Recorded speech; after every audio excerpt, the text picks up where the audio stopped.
نحمده ونصلي ونسلم على رسوله الكريم اما بعد فاعوذ بالله من الشيطان الرجيم بسم الله الرحمن الرحيم معزز سامعین کرام، السلام علیکم ورحمۃ اللہ وبرکاتہ۔ عزیز مصر نے حضرت یوسف علیہ السلام کی بے گناہی ثابت ہو جانے کے باوجود آپ کو قید خانے میں ڈال دیا تاکہ اپنے خاندان کے عیب کو چھپا سکے اور لوگ اس قصے کو فراموش کر دیں، لیکن اللہ عز و جل نے اس قید کو حضرت یوسف علیہ السلام کے لیے باعث خیر و برکت بنانے کا فیصلہ کیا ہوا تھا۔ ارشاد باری تعالیٰ ہے کہ پھر باوجود اس کے کہ وہ لوگ نشان دیکھ چکے تھے، ان کی رائے یہی ٹھہری کہ کچھ عرصے کے لیے یوسف علیہ السلام کو قید ہی کر دیں، اور ان کے ساتھ 2 اور جوان بھی داخل زندان جیل ہوئے۔ ان میں سے ایک نے کہا کہ میں خواب میں دیکھتا ہوں کہ شراب کے لیے انگور نچوڑ رہا ہوں۔ دوسرے نے کہا میں نے بھی خواب دیکھا ہے، میں یہ دیکھتا ہوں کہ اپنے سر پر روٹیاں اٹھائے ہوئے ہوں اور پرندے ان میں سے کھا رہے ہیں، لہذا ہمیں ان کی تعبیر بتا دیجئے، ہم تمہیں نیکوکار سمجھتے ہیں۔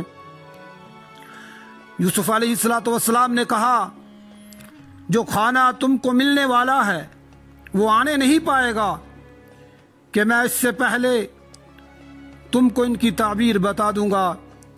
یہ ان باتوں میں سے ہے جو میرے پروردگار نے مجھے سکھائی ہیں۔ جو لوگ اللہ پر ایمان نہیں لاتے اور روز آخرت کا انکار کرتے ہیں، میں ان کا مذہب چھوڑے ہوئے ہوں اور اپنے باپ دادا ابراہیم اور اسحاق اور یعقوب کے مذہب پر چلتا ہوں۔ ہمیں لائق نہیں کہ کسی چیز کو اللہ کے ساتھ شریک بنائے، یہ اللہ کا فضل ہے ہم پر بھی اور دوسرے لوگوں پر بھی، لیکن اکثر لوگ شکر نہیں کرتے۔ میرے جیل خانے کے ساتھیوں، بلا کئی جدا جدا آقا اچھے یا ایک اللہ یکتا و غالب۔ جن چیزوں کی تم اللہ کے سوا عبادت کرتے ہو وہ صرف نام ہی نام ہیں جو تم نے اور تمہارے باپ دادا نے رکھ لیے ہیں، اللہ نے ان کی کوئی سند نازل نہیں کی۔ سن رکھو کہ اللہ کے سوا کسی کی حکومت نہیں ہے، اس نے حکم دیا ہے کہ اس کے سوا کسی کی عبادت نہ کرو، یہی سیدھا دین ہے، لیکن اکثر لوگ نہیں جانتے۔ مرے جیل خانے کے رفیقوں، تم میں سے ایک تو اپنے آقا کو شراب پلائے گا اور جو دوسرا ہے وہ سولی دیا جائے گا اور پرندے اس کا سر نوچ کھائیں گے۔ جو امر تم مجھ سے پوچھتے ہو اس کا فیصلہ ہو چکا ہے۔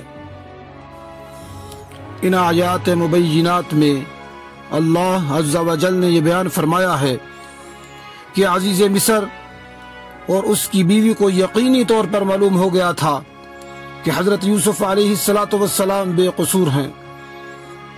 اس کے باوجود انہیں یہی مناسب معلوم ہوا کہ آپ کو کچھ عرصے کے لیے قید کر دیا جائے تاکہ لوگوں کی چمگوئیاں ختم ہو جائیں اور یہ معاملہ دب جائے۔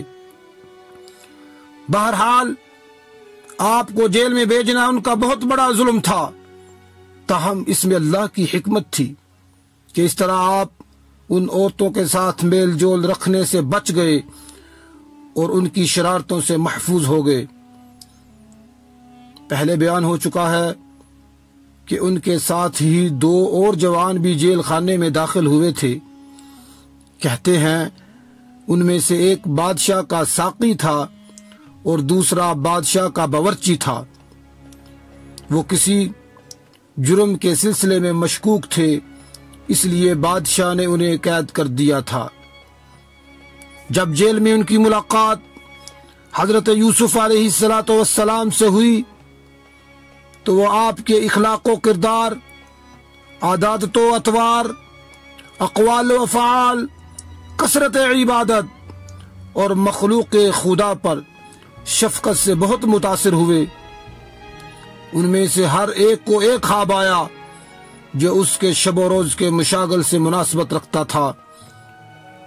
مفسرین فرماتے ہیں ان دونوں نے ایک ہی رات میں خواب دیکھا۔ ساقی نے خواب میں دیکھا کہ انگور کی بیل کی 3 شاخیں ہیں، ان میں پتے اگائے اور انگوروں کے گچھے لگ کر پک گئے۔ اس نے انہیں لے کر بادشاہ کے پیالے میں نچوڑا اور اسے وہ مشروب پلا دیا۔ روٹیاں پکانے والے باورچی نے دیکھا کہ اس کے سر پر روٹیوں کی 3 ٹوکریاں ہیں اور پرندے سب سے اوپر کی ٹوکری سے کھا رہے ہیں۔ دونوں نے حضرت یوسف علیہ السلام کو اپنا اپنا خواب سنایا اور خواب کی تعبیر کی درخواست کی۔ دونوں نے کہا انا نراک من المحسنین، ہمیں تو آپ خوبیوں والے شخص دکھائی دیتے ہیں۔ آپ نے انہیں بتایا کہ وہ خوابوں کی تعبیر کے علم سے بخوبی واقف ہیں، اور کہا لا یاتیکما طعام ترزقانہ الا نبعتکما بتعویلہ قبل ان یاتیکما، تمہیں جو کھانا دیا جاتا ہے اس کے تمہارے پاس پہنچنے سے پہلے ہی میں تمہیں اس کی تعبیر بتلا دوں گا۔ اس کی تشریح اس طرح بھی کی گئی ہے کہ تمہیں جو خواب بھی نظر آئے میں اس کی تعبیر کے واقع ہونے سے پہلے تعبیر بتا دوں گا،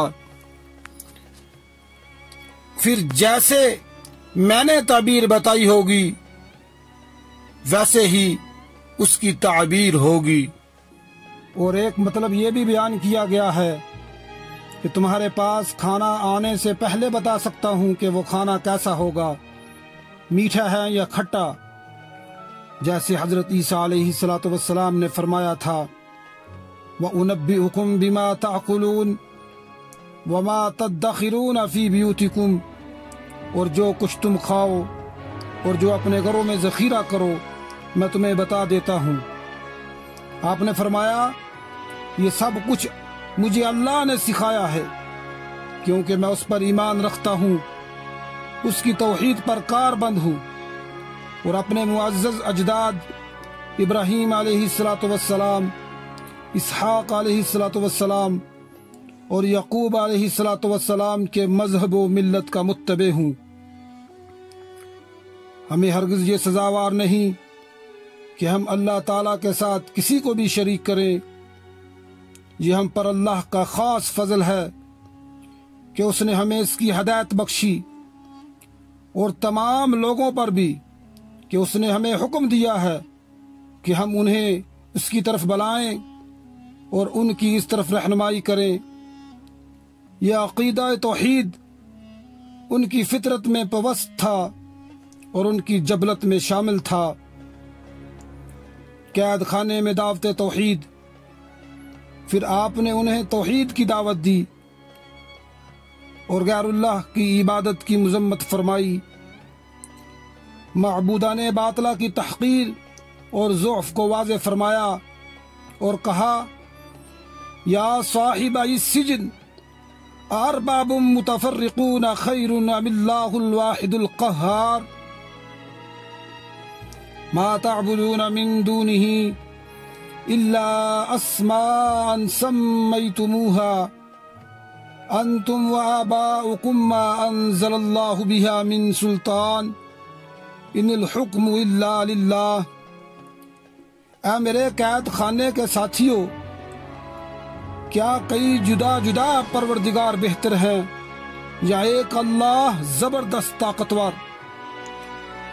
اس کے سوا تم جن کی پوجا پاٹ کر رہے ہو وہ تو صرف نام ہی نام ہیں جو تم نے اور تمہارے باپ دادا نے بنا لیے ہیں۔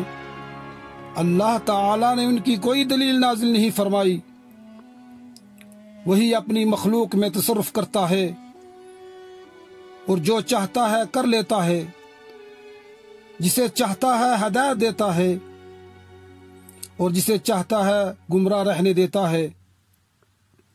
اس کا فرمان ہے اللہ تعبدوا الا ایاہ، تم سب سوائے اس کے کسی کی عبادت نہ کرو، یعنی وہ اکیلا ہے، اس کا کوئی شریک نہیں۔